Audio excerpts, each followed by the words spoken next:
Hai semuanya, kami dari Laris, Kepala Garis Headline Analyzer for Better SEO Visibility. Teman-teman pasti bertanya, kenapa sih bisa muncul Laris? Apa sih Laris gitu kan?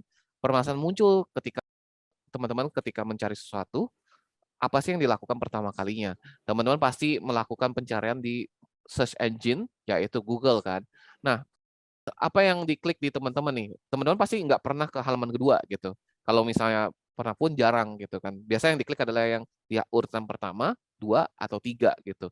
Kenapa sih bisa muncul di urutan pertama, dua atau tiga? Nah itu terkait sama namanya SEO, Search Engine Optimization.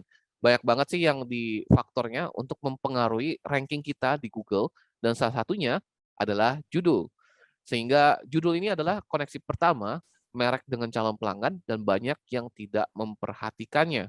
Kenapa sih banyak yang tidak memperhatikannya? Karena mungkin ada beberapa teman-teman di sini tidak memiliki dasar copywriting dan dengan berjalannya waktu, persaingan SEO makin ketat, konten sangat banyak sehingga bagaimana judul ini bisa nonjol di antara lainnya dan walaupun ada servis yang bisa membantu memperbaiki judul kita, berbayarnya mahal. Tentunya kita semua di sini suka yang gratis ya.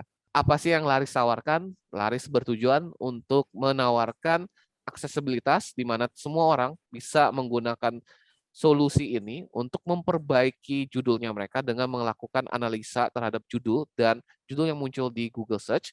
Kita juga memberikan rekomendasi yang mudah diikutin dan ini tentunya tanpa dipungut biaya sepeser pun alias gratis teman-teman.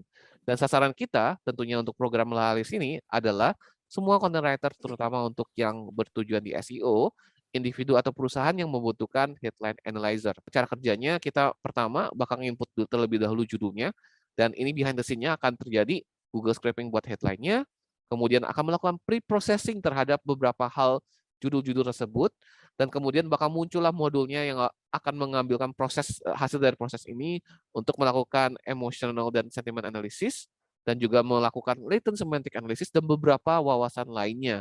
Tentunya hasil output yang akan dilihat sama user akan berupa visualisasi yang dihasilkan dari Streamlit dan Plotly.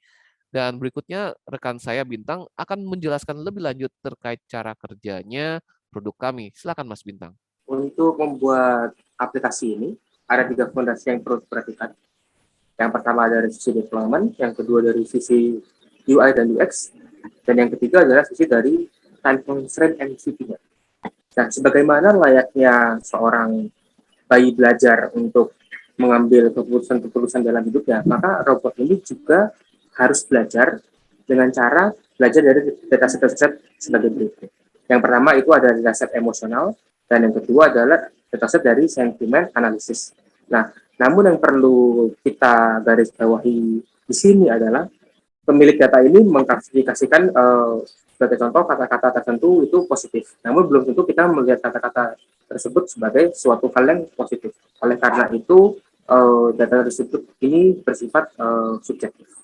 Setelah kita melatih robot-robot tersebut atau model-model tersebut, kita harus mengukur seberapa bagus sih atau seberapa baik cara berpikir atau otak dari robot-robot tersebut.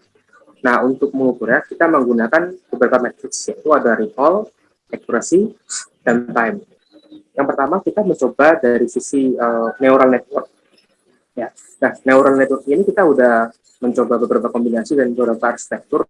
Namun hasilnya itu kami rasa model tersebut ini terlalu overkill. Maka kita mencoba model-model machine learning seperti logistic regression dan lain-lain seperti apa yang dilihat.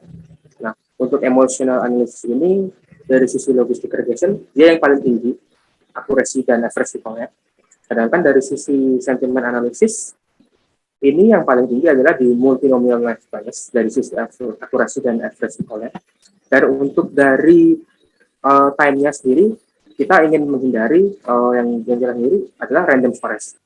Ya, untuk selanjutnya akan langsung demo, akan dilanjutkan ke rekan saya yaitu Mbak Dia. Oke, terima kasih kesempatannya. Ya, di sini saya akan menjelaskan terkait demo produk kami. Nah, di sini sudah ada judul yang kami inputkan, yaitu agar suami bahagia positif. Dari judul tersebut, ternyata jumlah kata yang digunakan masih terlalu pendek. Dan kalau dari segi huruf, ternyata juga masih terlalu pendek, yaitu hanya 23 huruf. Sentimen dari kata-kata tersebut memiliki sentimen positif, Kalau dari segi emosi, emosinya terdeteksi gembira. Nah, namun di judul tersebut masih belum ada kata engagement. Nah, di sini kami sudah menambahkan rekomendasi kata-kata engagement.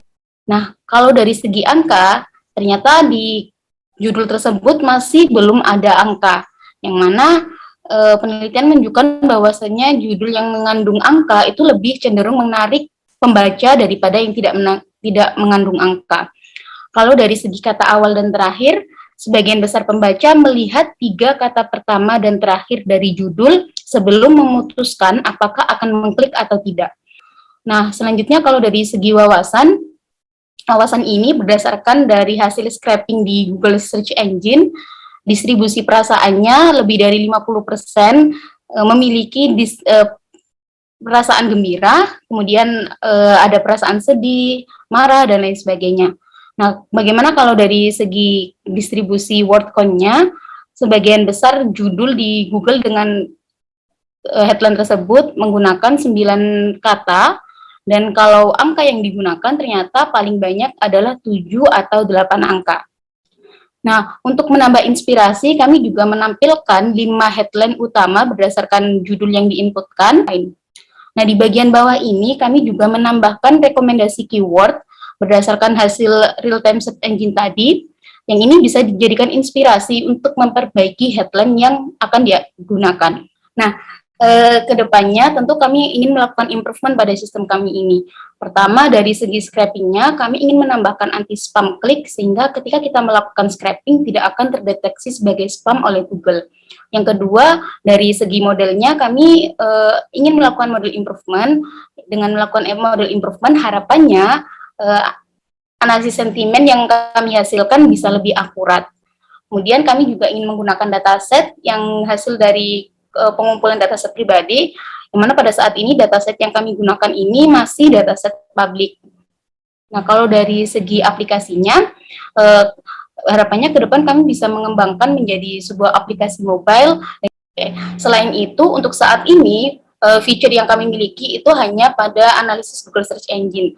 Kedepannya kami bisa menambahkan Instagram Content Analyzer, TikTok Content Analyzer, dan juga beberapa feature-feature lainnya. Oke, inilah orang-orang yang di belakang sistem kami. Ada saya Dia Kurnia Dewi, Mas Salim Iskandar, dan juga Mas Bintang. Silakan teman-teman yang ingin mengenal kami lebih jauh bisa scan kode QR di tersebut. Saya hitung mulai dari 1, 2, 3. Terima kasih sudah men-scan kode QR-nya. Dan kami adalah Laris, kami bercita-cita menjadi penyedia solusi komunikasi menjembatani kebutuhan kamu. Terima kasih untuk perhatiannya, silakan apabila ada yang ingin ditanyakan.